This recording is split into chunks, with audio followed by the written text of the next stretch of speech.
It's your boy Mirage, I'm back. Salute. What's happening? So what I want to do in this tape, we're going to go over a book called 103 Facts About the Black Indian. Once again, it's called 103 Facts About the Black Indian. It's a PDF that I have, at least. And what I'm going to do is we're going to go over a few of these. We're going to talk about them. And a lot of the history and things I've talked about in old tapes, we're going to make it current. We're going to make it modern. Some of you all may be new to my page. Some of you all are not. If this stuff isn't new to you, then just, be patient for, I guess, the people that may have never heard this before. Because I know a lot of my older tapes, you got to go deeper into the playlist.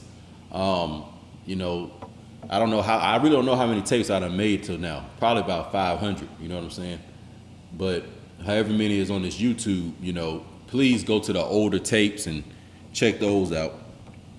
But nevertheless, we're gonna talk about some things, and it's gonna be a real casual, laid back, tape. I guess get a pen and pencil, or pen and paper rather, excuse me, so you can write down some of the things you may hear me say, and you can look it up on your own.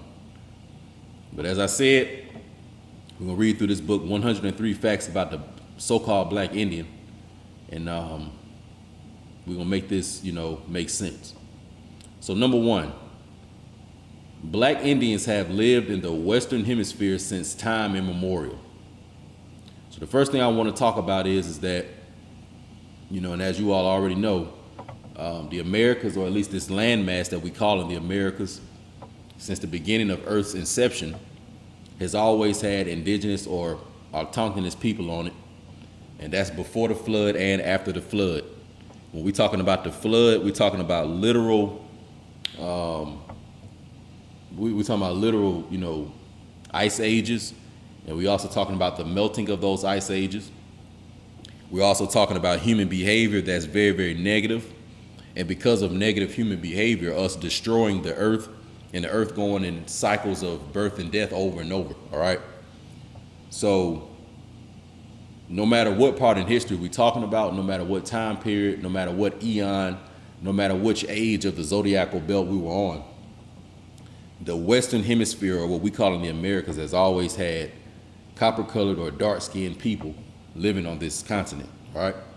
So by you being born here and by you living here today, probably would make a lot of sense to connect yourself to these people that have always been here. Number two, Black Indians were not spawned or created as a result of Africans coming to the Western Hemisphere during the transatlantic slave trade, mixing in with native people of the Western Hemisphere region, also known as Native American Indians. Through the public education system, through propaganda, through media, through entertainment, and through Babylonian Hollywood magic, occult, Black Mirror magic, a lot of us have been told and taught that if you are a so-called black person or a so-called African American, that your ancestors were brought here, on slave boats, and they give you 1 month out of the year called so-called Black History Month, where basically they play a psychological trauma game and re-give you this narrative of you being a slave over and over and over. Now, the reason why I'm kind of going into this part right here is because I see that they have a Harriet Tubman movie coming out, okay? Or at least I saw a trailer for it on the computer. And honestly, I didn't even click on the trailer because you got to understand, you should not subject your eyes and subject your consciousness to these slave movies and all these slave paradigms. A lot of these are false narratives, and these are narratives that have been placed into the psyche of the so-called black man and black female, or woman rather, excuse me, to make it easier to denationalize them and have them living as lesser, class citizens, because that's the way our people are treated today. Aren't we treated as if we are a servant class of people? All right. So it was the reason why a lot of our people have agreed to be treated this way is because we have agreed with the slave Atlantic, or at least the transatlantic slave trade narrative. Okay.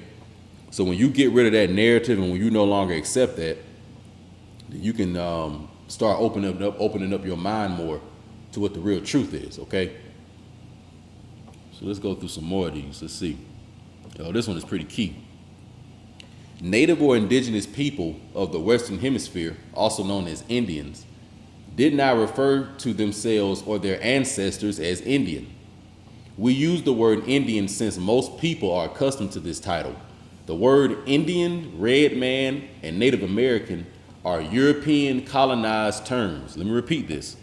The word Indian, red man, and Native American, and I'm going to add colored, black, Negro, and African American, are European colonized terms. Native or indigenous people of the Western Hemisphere refer to themselves by ways of tones, vibrations of expression. Your spirit said who and what you were. The name given to you was based upon what type of spirit you possessed. Now, all of us are familiar with what's known in a lot of esoteric tradition as the chakra system, okay? A lot of us are also familiar with the different notes and keys that are on a piano, or different musical tones and musical vibrations, all right?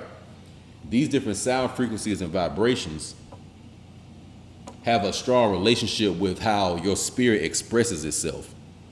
So think about an artist, whether it's an R&B person or you know, a rapper. You know, they choose in certain type of beats that gravitate towards them. Their content, what they're talking about is, you know, it's a part of their personality that they're expressing. So what we usually see in the creative arts, what we usually see in people's personalities, how they think, etc., that is an expression of their spirit, okay? The real core being of what they really are. Because these human personalities, you know what I'm saying, this human brain, these names we give ourselves, you know, is associated with this physical body, all of that is very temporary, okay?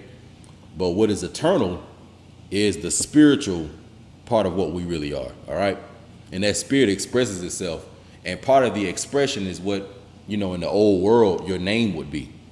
So that's why when you look up a lot of the people of so-called ancient Egypt, and even the ancient Hebrew people, when you look up their names and their original languages, they sound crazy because they really are correlating to certain frequencies of the chakra system. And also it's really an expression of the spirit, as I would say, not to confuse it, all right? So once again, we're just going over some stuff, you know, we're just going over some stuff. Let's see what else we want to get into.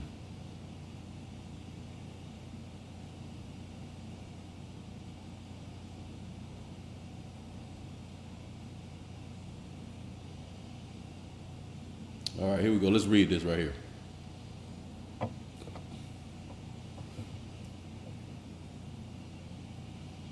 Pale-skinned natives came about as a result of the original dark-skinned natives breeding with pale-skinned Europeans. A light-skinned native born from this union would again breed with a pale-skinned European. Thus, the progeny of this union would be more pale or genetically recessive. After centuries of this breeding process, eventually produced the pale-skinned native of the Western Hemisphere. The dark-skinned natives who did not mix their seed still endure. The U.S. government has reclassified most as Black Americans or African Americans. Now, the book that I wrote, personally, I go a lot deeper into who the Siberian and so-called Mongoloids are, why they came over here, which Moors they were fighting before they came over here, etc. But what this is trying to give you some insight into is you have a lot of pale people who are on this continent that they are using, let's say, indigenous American cultures, but they aren't the original indigenous American people. And these are usually the ones you see of the Western Plains or some of the amalgamated people in these so-called Native American tribes, all right? So that's what this is getting into. Then it also goes on to say that the dark-skinned natives who did not mix their seeds still endure. All the indigenous Americans didn't, you know, amalgamate themselves with foreigners when they came here. This is why there are still a lot of sections in North America, and particularly in the Southeast, you still see large, you know, populations of full-blooded Moorish people who aren't amalgamated at all right? And, you know, this is just what it is. You know what I'm saying? So not everywhere in North America were the people about doing that. They weren't really about that in the Southeast. You know what I'm saying? I'll give you all another example. A lot of you all already know Blackbeard. His ancestral roots go back to Georgia and Alabama on my mother and father's side. One day I was having a conversation with one of my my oldest aunt on my mother's side, my mother's older sister. And she grew up in South Georgia. And I remember asking her one time if when she was growing up, now mind you now, this woman was in her 70s. I asked her one time if she ever remembered seeing any Native American looking people growing up. Now, when I say Native American looking people, I'm talking about those Siberian Mongoloid, straight jet black hair, the ones that they make you think are the original Americans. I can remember asking her if she ever remember seeing them kind of people growing up, and she said no. So she's never seen those types of people, okay? She's never seen them. When my grandmother died, she was 89 years old. She had never seen them type of people, all right? So if you got two people who damn near 90 years old, 80 years old, and they've never seen Native American looking people in the southeastern states of North America, that means that they never were there. And I'm gonna give you a real quick hint into kind of what I was going into the book. The reason why you don't see a lot of Native American so-called looking people in the east, far east, as far as those Mongoloid and Siberian archetypes, the reason why they didn't cross over the Mississippi like that is because a lot of the Amaru warriors who are from the southeast actually halted them, around the areas of, what they call the so-called Midwest and the Southeast, all right? And during that Khanate invasion, a lot of these pale Mongoloids were really slaves, of the dark-skinned Asiatic nobles, who were coming from, Far East Asia, the people that they call Genghis Khan or these different Khanates. And there was a real big war that stretched from down in Peru all the way up to California.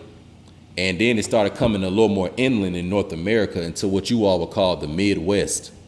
But it was the Moors of the Far East, from the states of, like I say, the Southeast and the East, on the East Coast, around the Mississippi River at least, they stopped them. And then there were a lot of treaties and stuff like that. And then eventually we came to some agreements with, the Khanate. And then a lot of those pale Siberian Mongoloid Native Americans were allowed to stay in the Western Plains, okay? So, that's what happened. So that's why you all see a lot of so-called Asian people or Asian-looking people in the Western states of California, Oregon, Nevada, Utah, Arizona, while you see that Mongoloid Siberian archetype, that Asian archetype, that pale Asian archetype. That's why you see it over there, because they came with the dark-skinned Asiatics who ruled over them. And that's where they come from. So let's go to the next one.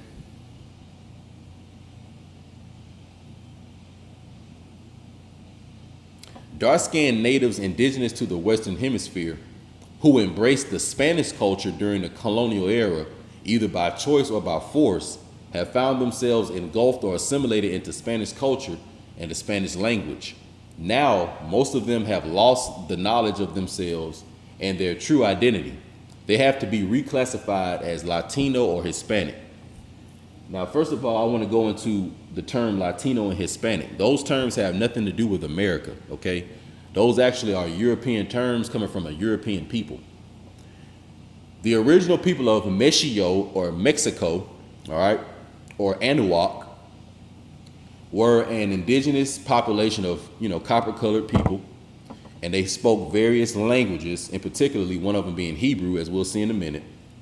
But they also spoke the original Phoenician, the original Hebrew, Iberian, Punic languages that we call today so-called Latin and Spanish, all right?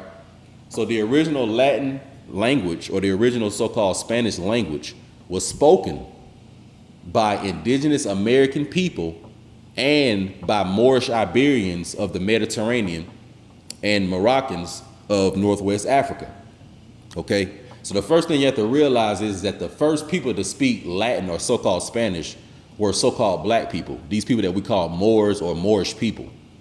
And they were also here in the Americas. This is why a lot of the governmental documents and a lot of the original manuscripts of the United States was written in Latin, All right, it was written in Latin and it was written in Arabic as well, because those were some of the two predominant languages they were speaking. All right, now when I say Latin and Arabic, I'm also really saying Hebrew too, you know, so you can throw that in there. Arabic was more of the, that was something that more of the dark-skinned Moorish people spoke. Okay, so the Arabic was something a lot that the dark-skinned Moorish people spoke and people that lived under their dominion. Okay, and then if you had any pale Europeans that knew Arabic, more than likely they were initiated into some type of secret society or some type of, you know, order that may have been led by some group of Moors, and they learned the Arabic language that way. Okay, it's the same way like you see the so-called Jews today, how they speak Hebrew, but they don't speak the Paleo original Moorish form of Hebrew. They speak in a more of a Yiddish, Germanic, Tamahu form of Hebrew, okay? So they speak in a Hebrew that's mixed in with the different grunt cave languages that they were speaking. Just like the Visigoths, who, when they invaded Southern Europa, okay, and they took out, you know, a lot of the remaining Roman Empire, they started to adopt a lot of the languages that those Moors down there were speaking. And those Moors were speaking the original Punic, Iberian, Phoenician, Hebrew, you know, Aramaic languages, basically, okay? The different Semitic languages, all right, from the line of Shem. This is the languages our people were speaking. And I remember now, not only were we speaking them over there, but we were speaking them here too. So that means you had indigenous Americans, Moorish American people now, speaking original Latin, original Punic, and original Iberian languages, okay? These were why people were speaking. But anyway, back to these Visigoths, what happened was is when these people came in, they were living amongst a lot of people who were full-blooded Moors that were still dealing with the original Hebraic, you know, culture. So they created that, you know, Western Christian, you know, Crusader form of Christianity. That's the banner that those Visigoths were under, all right? And then they began to speak the Spanish and learn the languages, you know, from the surrounding environments. So the reason why I had to go over that is because I don't want you all thinking that the original Spanish language, and when you think of Spanish or Mexican culture, that has nothing to do with pale people. When you think of Spanish culture, think of the Aztecs and the Mayas. That's ancient Latin culture, believe it or not. Let me repeat that. When you think of Spanish culture, okay, when you think of the ancient Latin culture, the ancient Latin people, think of the Mayan and the Aztec American people. Okay, think of these people that were from, like I say, from the area of Mexico, all the way across Texas, Arizona, all the way over to what they call Georgia, Carolina, Florida.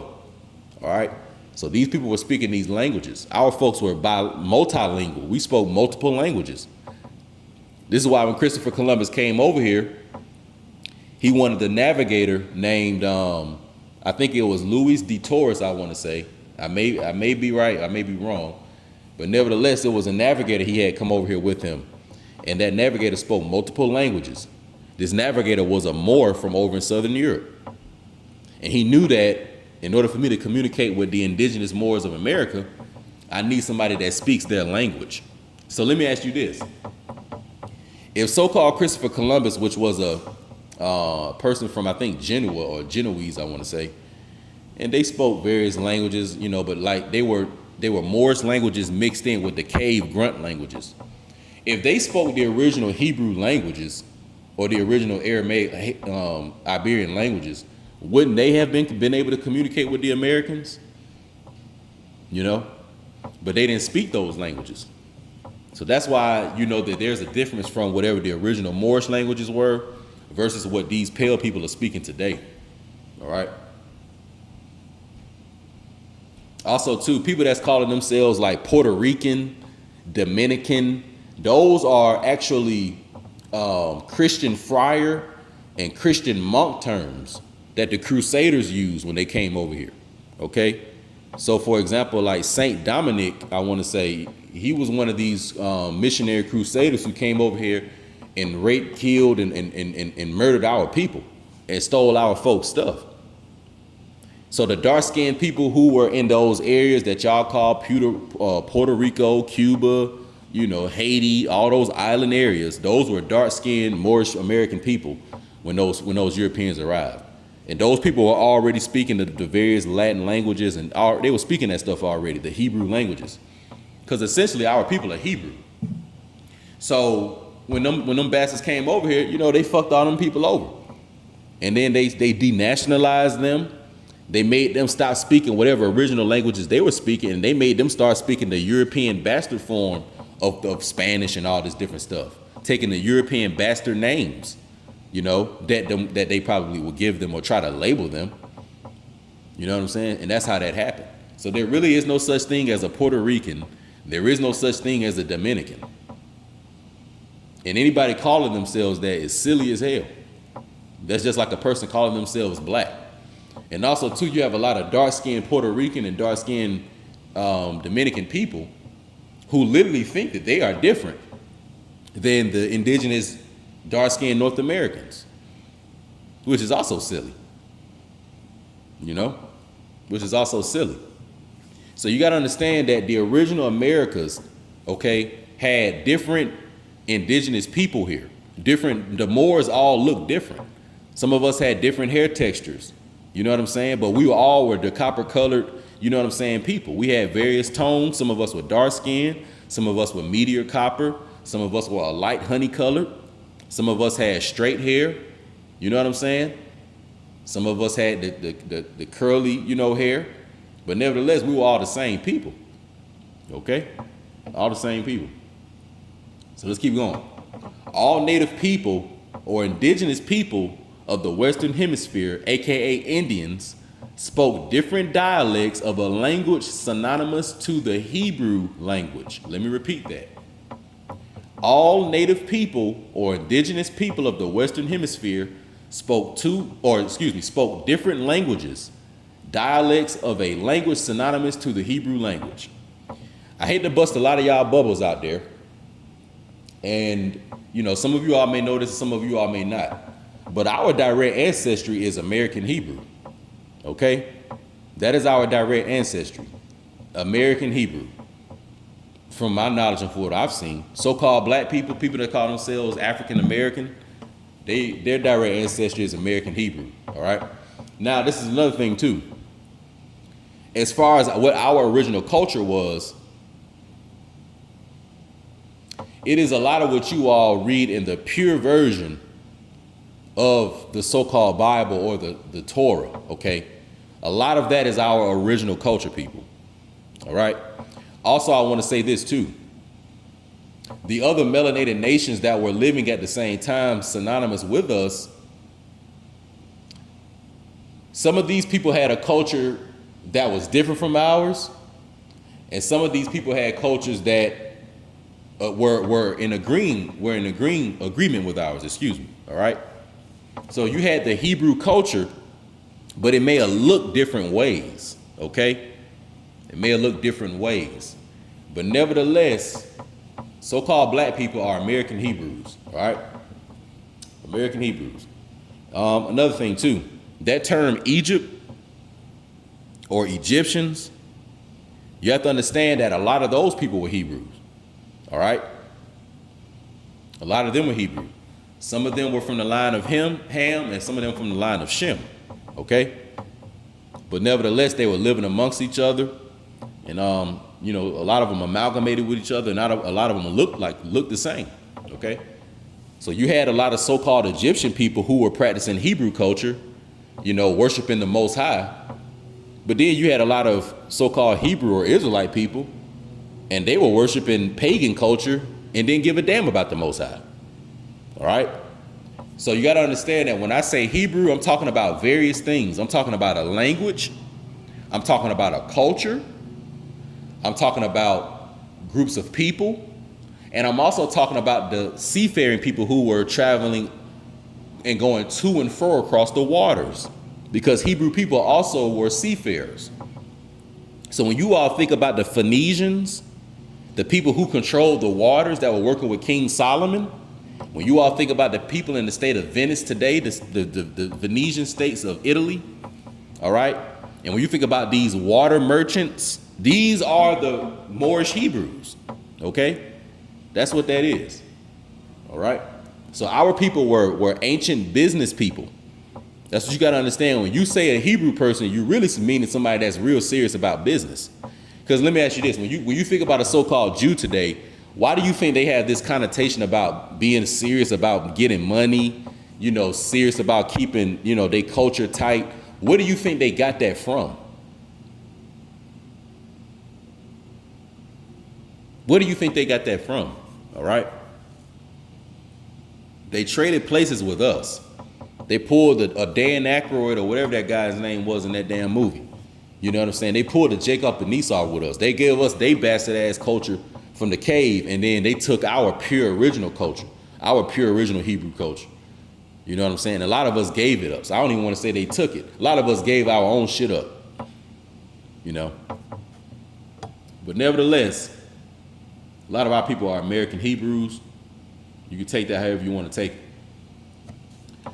Number 18. Most early European writers during the 1400s throughout the 1800s, including pale-skinned Jews, all agreed that the quote-unquote heathen savage of the Western Hemisphere, or Indians, throughout the Americas were without a doubt descendants of the lost tribes of Israel, end quote.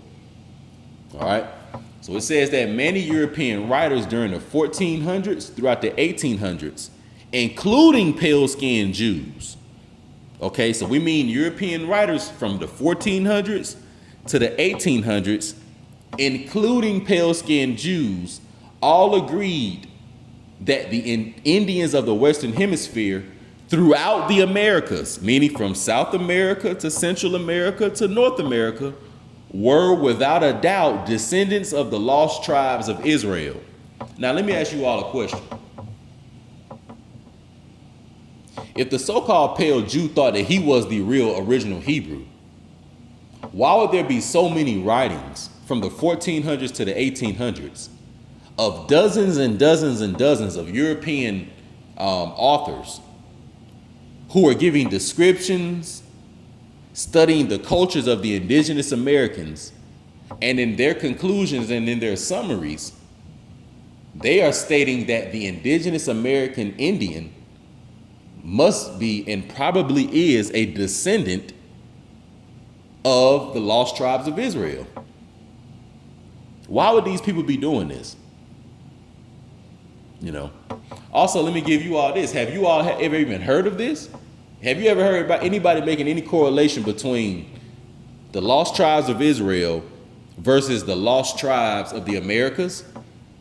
Because when you think about the ancient Americas, the vision that they put in your mind is you have from North to South America, really thousands of confederacies, you know what I'm saying? And shit like that, groups of people.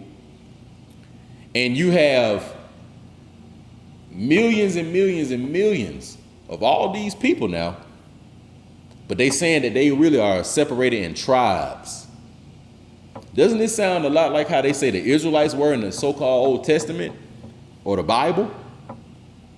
Okay, so there's no coincidence with that. I'm trying not to say this in a confusing way, but what I'm getting at is that the lost tribes of America, okay, the Native American, so-called Native American tribes that you call the Muskogee, the Shawnee, the Apalachicola, you know what I'm saying? All these various tribes is no different than saying the tribe of Levi, the tribe of Simeon, the tribe of Judah.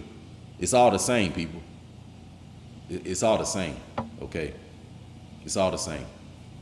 So you got to understand that, they say there may have been, let's say, 10 or 12 tribes of Israel, but after thousands and thousands of years passing on, these people multiply like very, very much. And when you look at the Old Testament prophecy of Abraham, when the Most High told Abraham that his seed will be like the sand on the beach, it would make sense that those 12 tribes eventually became millions and millions and millions of people as time went on, because it was both men and women in all the tribes. And then another thing too, a lot of the Hebrew people, they weren't really too big on mixing in sexually with other people. So doesn't that correlate to what I read earlier on how a lot of the indigenous Americans in the Southeast, and particularly the so-called black folks or whatever, how a lot of us still retain our color, dark skin colors, and a lot of our families are not amalgamated? Why is that? Okay, so there are a lot of similarities because it's the same people. All right. So before we move on, I want to say this. You know what I'm saying? That culture that they talking about in the so-called Bible, and the people that the Bible is centered around, all right, that culture has something to do with so-called black people, because we are the only folks missing a culture. Okay, we're the only folks missing a culture, and then the people that they are claiming that culture belongs to, they don't even believe it belongs to them, because they writing books from the 14 to the 1800s saying that the people of the Western Hemisphere, they the real Jews. So we clearly know that those Europeans that were coming over here from Southern Europe under the Spanish crown, who were speaking so-called Jewish languages, they weren't the real ones. It was the ones they were coming to meet in America. They were the real ones. All right. Let's continue on. A pale-skinned European by the name of James Adair, an English writer and trader during the 18th century, lived among black Indians in the Southeast. James Adair wrote a book entitled History of the American Indian. In his book, he claimed that the Indians of the Western Hemisphere were descendants of the lost tribes of Israel. James Adair, in his book, History of the American Indian, wrote 23 arguments to support his findings that the so-called American Indians were descendants of the lost tribes of Israel. So this ain't something that I'm just saying, okay? And this ain't something that somebody just tried to put out into the academic environment in the last few years either. This is something that people have been saying for hundreds of years. And not even so-called black people, so-called European or so-called whites that came over here. This is what they were saying. Okay?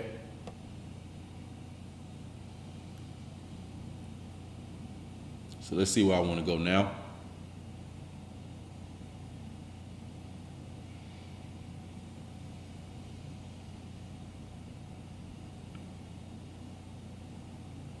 Here we go. Native or indigenous people of the Western Hemisphere, aka Indians, built pyramids and pyramid mounds, just like the Egyptians. This synonymous comparison of both cultures from opposite sides of the world is because they both were genetically linked. They both are the same people, okay? So as I've said before, the mounds of North America, of the Midwest, the Southeast, okay, of the Far West, the pyramids of Central and South America were all constructed and created by American Hebrew master masons.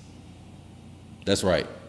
The pyramids of the Americas, the mounds of the Americas, all right, were all constructed by American Hebrews, all right?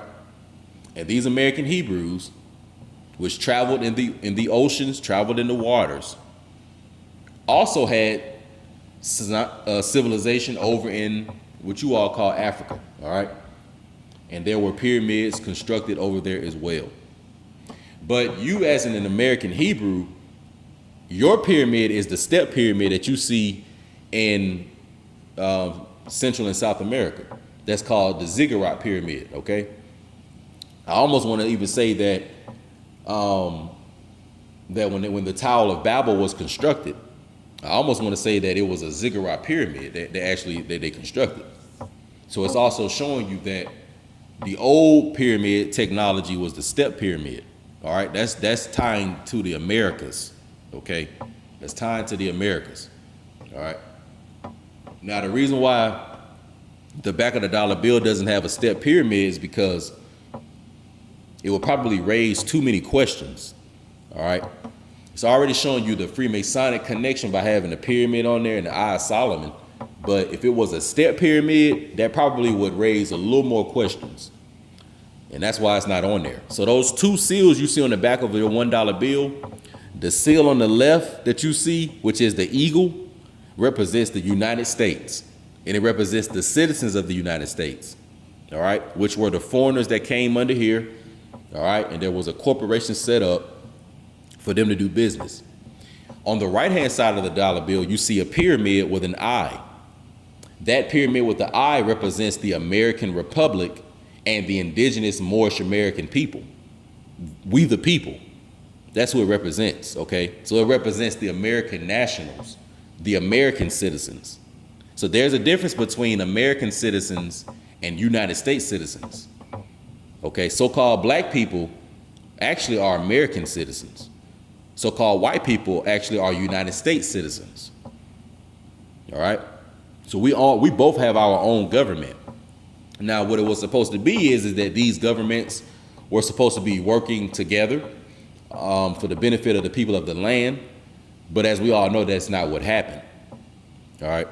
But that's why you see those dual seals on the back of your $1 bill. One of them represents the American government, which is the step pyramid or the pyramid. Well, it's supposed to be step pyramid. But the American government, you know, is the one on the right-hand side, which represents the so-called black people. And the one on the left-hand side, which still kind of represents us too, because it's showing you the dual-headed eagle that gave them actually the permission, which was the Moorish Holy Roman Empire through King George III. And that empire actually was a black eagle with 2 heads. But what they did was when they allowed the United States to set up their shit, they just took 1 head off, you know. So that eagle even represents us. So really, both of them really are our seals. But in particularly, that one with the pyramid is going and showing you more of the ancient. All right, because pyramids represent ancient things from time immemorial, things of antiquity. And anything that deals with antiquity has to deal with the copper-colored people, the American Hebrew, because we were the only ones that were here. All right. So you need to get very, very familiar with that step pyramid, because that is actually a symbol. And that is actually something that the Most High left behind from the old world to actually bring our awareness and consciousness back to what we once were. Because if we didn't have these pyramids, we wouldn't even believe a lot of this shit. We had to really see a lot of shit from the old world to make us believe that it was there, because the way our people are denationalized today, this nigger state we in and all this stuff, a lot of this shit is even hard to believe we were once this glorious people. But the Most High, you know, that's why he had our people build these pyramids back then. You know, so because he knew that in the future, y'all's descendants not gonna even believe that y'all were once these people. So we're gonna have these pyramids to show them that, no, y'all actually are these great people. So number 32, the term quote unquote Moor was applied to dark-skinned, brown-skinned, and reddish brown-skinned people who were not only indigenous to Europe, but to West and North Africa. Even black Indians of the Western Hemisphere were also dubbed with this title. Let me repeat. The term quote unquote Moor was applied to dark-skinned, brown-skinned, and reddish brown-skinned people who were not only indigenous to Europe, but to West and North Africa. Even black Indians of the Western Hemisphere were also dubbed with this title. As I've said before, that term Moor, all right, goes back to Meru, M-E-R-U, and Meru is the cradle of civilization or the cradle of humanity, all right? And what I'm ultimately getting at is the original group and the original populations of autochthonous people who sprung straight from the soil. When you talk about Adam, or when you read about Adam, they say that Adam was made from the dark matter clay and Adam sprung from the soil. So that's what an indigenous or an autochthonous person is. It's a person of the land. You know, we're made out of the same thing that the cosmos and the terrestrial environment is made out of. All right, this stuff that you all call so-called melanin or whatever, or carbon, some of these essential ingredients make up what we are. All right, so that term Moorish is trying to bring you back to the indigenous people of the planet. All right, and also too, the people that are Moors, you'll know who Moors are, because they dark-skinned, brown-skinned, and reddish brown-skinned people of Europa, Northwest Africa, and America. All right. So that's why sometimes you may hear me call, you know, or refer to us as Moorish Americans. So Moorish Americans and American Hebrews, those are the same people now. So when you say Moors or Moors, you're not talking about people who are Muslims or people who deal with Islam. You're really just talking about dark-skinned indigenous people. Now, where those Moors are from, they could be from America, they could be from Europa, they could be from Africa, they could be from India, they could be from Asia. The Moor could be from anywhere. And what culture the Moor has, it could be it could be from anywhere. They could have a Moorish Buddhist culture. They could have a Moorish Hebrew culture. They could have a Moorish Sudanese culture. They could have a Moorish Celtic culture. They could have a Moorish Christian culture. You see what I'm saying? A Moorish Islamic culture. Really, you're just talking about dark-skinned indigenous people and whatever culture or whatever customs that they, adhere to, But before we move on, I just want to get that. I don't want that term Moor or Moorish to be scary to y'all. That's just a cleaner word than black. You know what I'm saying? And it's the original word that they replaced, and put black in place of. That's also why you see in history books sometimes they use that word blackamoors. All right? We're going to end it with this. Indigenous black Celtics or Celtics, indigenous black Britons, indigenous black Portuguese, and indigenous black Spaniards, all also known as Moors, had a long time knowledge of indigenous people in the Western Hemisphere. These Moors were well informed of the different customs, traditions, and languages of the natives of the Western Hemisphere. These dark-skinned Europeans, or Moors, were used as buffers by pale-skinned Europeans to help colonize the quote-unquote New World. These indigenous black Europeans, aka Moors, not only solicited the New World to pale-skinned Europeans, but also waged war on indigenous people of the Western Hemisphere, aka Indians. And we're going to conclude with this. So as I say, the original Celtics, the original Britons, the original Portuguese, the original Spaniards, any of these various European nations, the original French, the original people of Albion, you know what I'm saying, the original Gaelic people, the original Romans, the original people from Thrace, the original Grecians, any of these people, they were all dark-skinned, melanated people. You know what I'm saying? All right. So that's what I want you to first get, that the original population of Europa were so-called black. Some of these people chose to include the pale-skinned cave, I don't even want to say barbarian, Tamahu people, okay, that were living in those northern, mountainous regions. And they chose to include these people in their societies, and they sexually involved themselves with some of them as well. So after a while, Europa was bleached out. Those original Europeans who were so-called black, the original European Moors, they already knew about the Americas because their ancestors, a lot of them were from America. And they knew that their ancestors during the time of Pangea traveled back and forth from what you all called Europa to North America and Northwest Africa because it was a lot closer. That's why a lot of the people in the so-called blacks of North America, they physically look the same as a lot of the so-called blacks in Europa. Why? Because they're the same people, just on two different sides. So we represent the American Hebraic line on this side of the Atlantic. The Europeans over in ancient, Britannica, okay? The ancient Celtics, those people, they represent the Hebraic line on the eastern side of the Atlantic. So when you say the Hebrews or those who cross over, you're really just talking about the Moors who was crossing over from America to Europa and from Europa to America. Because that's what the word Hebrew also means, is one who crosses over. Well, how do you cross over? Either by land or by water. Do you think that the ancient Moors who are wealthy, rich people were walking? Do you think that our people were walking through the cold, walking through the Bering Strait, wearing, furs like Eskimos and all this, walking damn hundreds and hundreds of miles to North America? Fuck no. If they weren't flying in some type of technology, then they had some high-powered, high-steamed, high-technological boats and ships that they were on that was traveling across the Atlantic, okay? Traveling the different riverways, of America inland, etc. So our people were not walking from Europa to North America. We were traveling in boats. So when you say in Hebrews, you mean in Moorish Americans, Moorish navigators who are traveling from Europa over to the Americas.